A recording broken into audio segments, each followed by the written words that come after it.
Fantasy Boyfriend, Part 4. Our love story continues.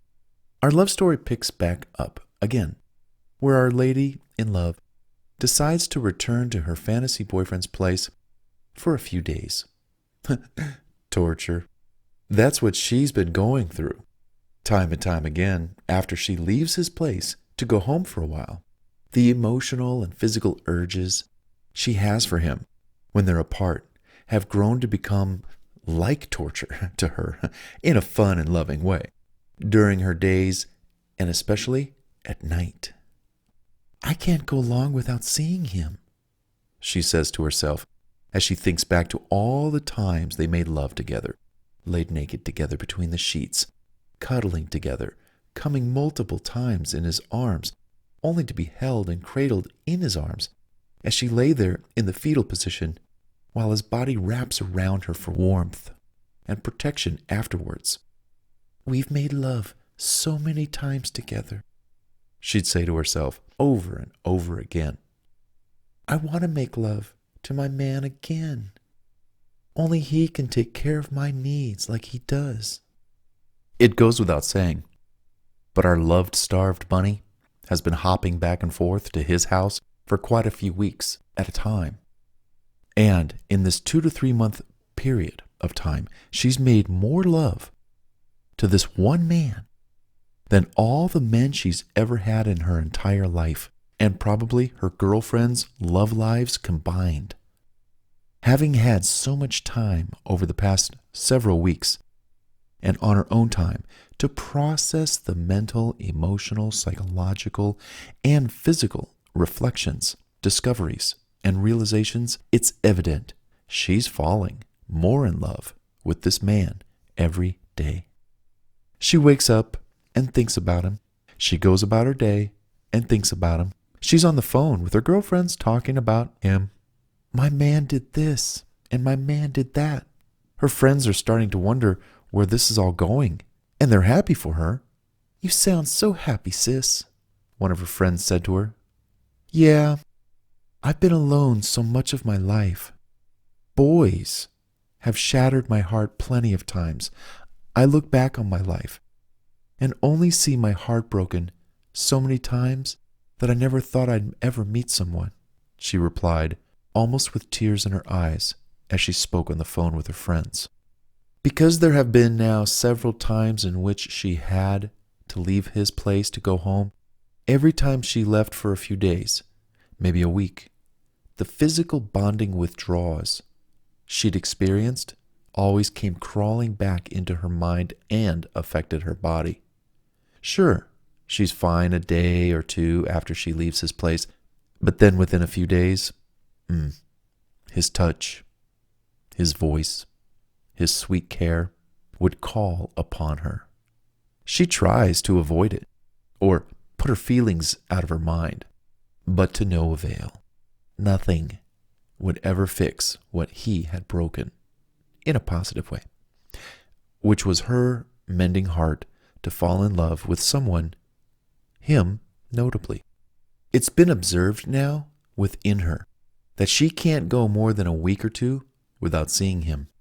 Sure, they'd talk on the phone at night or in the morning for hours, but that's not enough when she wants him in the flesh to lie beside her, hold her, keep her warm at night, snuggle with her under the covers, make good love to her throughout the day and night, give her nonstop kisses. What woman could resist staying away from all that? Hey, great to see you, he said as she walked through his door for another stay for a few days.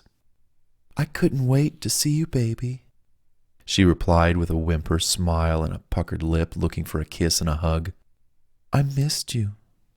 Come here, give me some sugar, honey, he replied with his arms wide open to greet her with a hug and a kiss.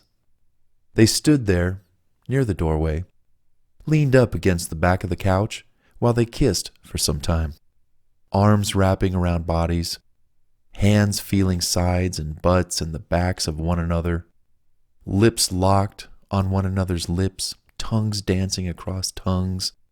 This went on for a little while. And why not? She looked at him. I missed this. And I missed you, he replied in his soft-spoken, sexy voice while smiling right back at her. I just couldn't stay away.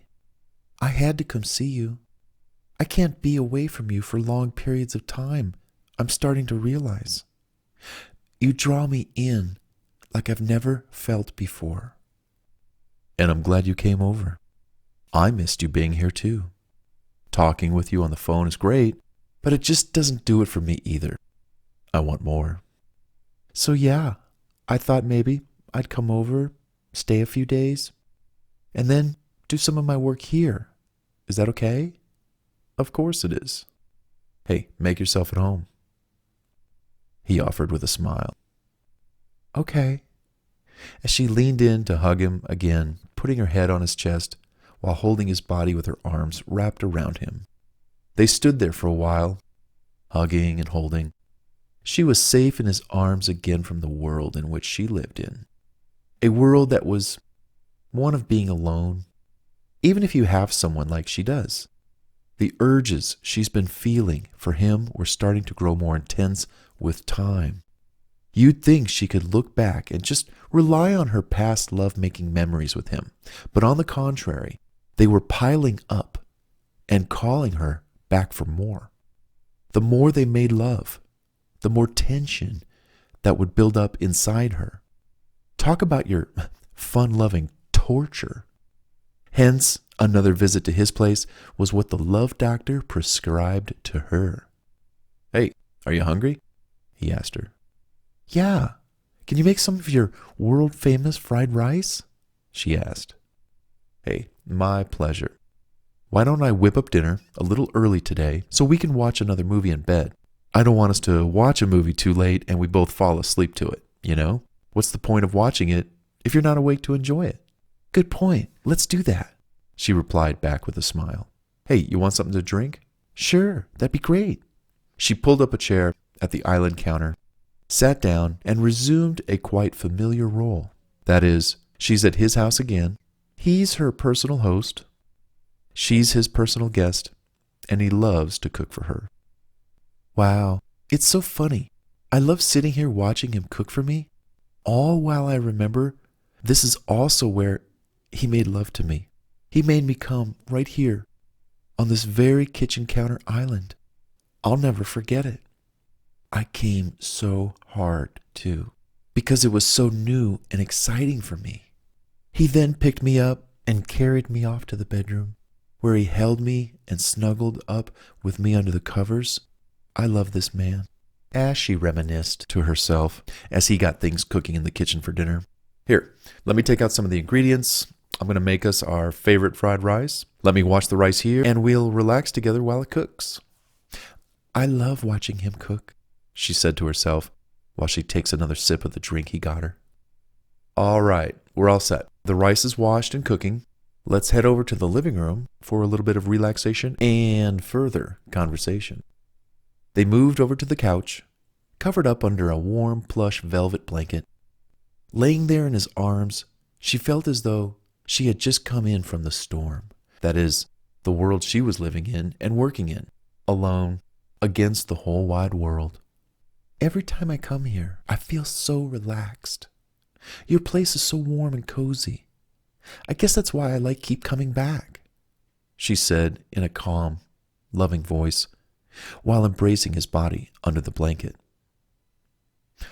Oh, you don't like to see me? You just like my place? He said to her with a smile and a chuckle. Of course. You're the number one reason why I come here, baby. It's just that your place is so homey and cozy. I love it here. Well, I like it that way too, as he smiled back at her. They had about 10 minutes before the rice was ready to be whipped up into his world-famous fried rice concoction. So in that time, they got their lips reacquainted. Nothing too hot and heavy, just lips, light tongue maneuvers, a light sense of breathing closely to each other. Cuddled warmly under the blanket, with only their heads popping out from underneath. These two lovebirds were two peas in a pod, and pleasantly happy to be together again. Not before long, Their warmth under the blanket was starting to make them a little hot. As they still had their clothes on, looking into each other's eyes, they could almost read they didn't want to be clothed for long. They had spent most of their time at his house, always naked, and in bed anyway. "When will you make dinner?" she asked. "Whenever we want. The rice can stay in the rice cooker for a while. There's no rush to make dinner, unless you want it soon." "Well, let's eat now. I want to get into bed with you and watch our movie," she suggested. "Hey, sounds good then. What movie do you want to watch?" "You pick." "Well, have you ever seen Casablanca?" he asked. "No." "Great movie. It's been on my mind to tell you about it. One we should watch. A real classic when it comes to love and romance. It'll make you cry in parts." "Oh, sounds like my kind of movie." "I bet. Well, I love that movie, and I know you will too." Dinner was whipped up pretty quickly, thoroughly enjoyed, and within a few minutes, they were sharing dishwashing duties together. What a team they made when it came to cleanup. He'd cook while she watched. Afterwards, they both cleaned up. It was fun for them. Helping each other became part of the process so they could get to where they really wanted to go following dinner. During cleanup, of course, there were always ample opportunities for kissing and touching of bodies that slightly bumped into each other. "Here, let me just brush my teeth and wash my face, and I'll be right there," he said. "I'll do the same," as she headed off to her private bathroom area for a little freshening up. With dinner out of the way, the night was hers to satisfy all those cravings and urges she had been building up for him since she saw him last. Cravings that were driving her crazy and out of her mind at night when she felt like pulling out her pink lady, only to realize that that was just a toy that couldn't even compete with her man's warm, gentle touch, where it counted most when he applied it to her body. Returning to his bedroom at about the same time, they slowly walked over to the bed and began undressing each other, as they always liked to. "Can I help you undress?" he asked with a boyish grin. "Absolutely." She loved it when he took off her clothes. He always took his time. With each move or clothing lost, he'd kiss her, whether that was on the lips or some part of the body where her clothing once covered, but was now exposed. She could feel his lips touching her body all over and loved it. She was home again and soon to be in his arms under the covers, warm, cuddling, and making out with her man once again, like she had longed to for all those nights she had slept alone without him at her house. She too enjoyed undressing her man as well. First, removing his shirt, unbuttoning one button at a time. As she did, she could reach inside his shirt to grab round to his back, feeling the core of his body. Sides and arms were starting to turn her on as she took his shirt off. If her own undressing wasn't turning her on, it was her undressing him that was doubly turning her on. While she stood there completely naked, undressing him, something was growing. As she knelt down to unbutton his jeans, she felt something inside his boxer shorts getting stiff. She looked up at him and smiled as he looked back down at it, bulging out. "Hey, I'm sorry, honey. It just wants to say hello." He laughed as she smiled back at him in loving agreement. "Yeah, I bet it does," as she referred to his growing banana propping up and out of his boxer shorts, like it did, staring her right in the face. "Well, let me say hello right back to him," as she kissed it and then slowly slid his banana into her mouth, her hand gripping it, thick and wide. It had grown so much. Could you tell it was glad to see her? It had been a while, you know. She liked taking it into her mouth and holding it in there for some time. It was a sensation she had grown to miss so much and think about often when she was away from him. while her free hand continued to do the job it was supposed to do, which was to undress him. Her other hand and mouth stayed focused on taking it in and pleasing him with a little lick here and a little kiss there on his stiff, thick banana. She was in her own world and in her own moment. He sensed it and let her alone to enjoy what she had come there for.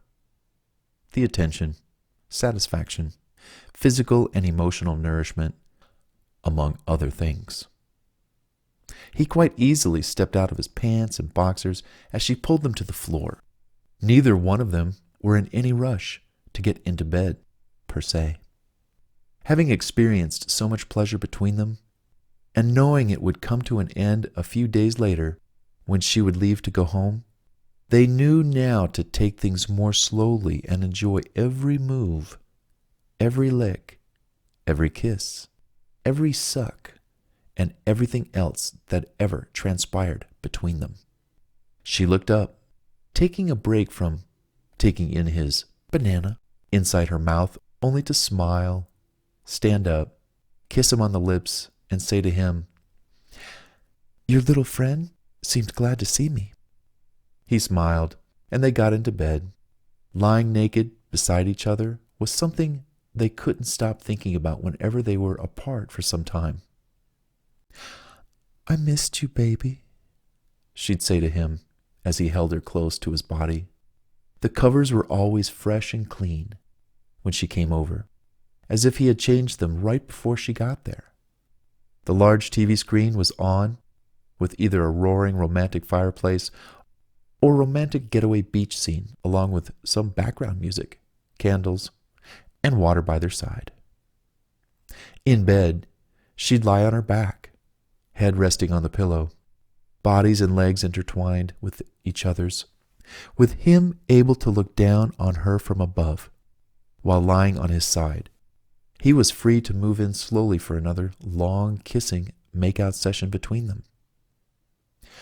"I just love our smooches," she said with a smile. "Your lips are so soft." "Well, I moisturize them often with your lips," he said kiddingly. For an hour or so, our two lovers kissed, talked, kissed, shared little stories and happenings from their week apart, returned to their kissing, and just laid there, spoiled, in each other's arms once again.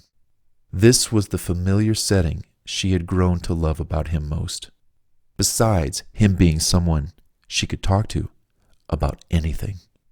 "I love our conversations," she said. "I can't always talk about certain things with my lady friends or my family. With you, I can talk about things that bother me or that are personal. You're so open and so easy to talk to. I can't hide anything from you either, as you always seem to know what's on my mind or if something's bothering me. Literally, you have predicted what was on my mind almost word for word sometimes. How do you do that?" "Well, I pay close attention to you, like I do. And if I ever do pick up that something's wrong or you want or need to talk, I prod a little, tell you it's going to come out anyway. And so you might as well just say what's on your mind. All you have to do is look at our past conversations. When you weren't feeling right about something, I always asked you to share. You did, and you always felt better afterward, right?" "Yeah, I just feel shy sometimes, or I don't want to scare you." "Trust me, you can't scare me. Well, that is, unless you come at me with a stick of dynamite or something. Then I'm going to run," he said with a laugh. She smiled back at him and said, "You just make it so easy for me to talk to you. And you're right.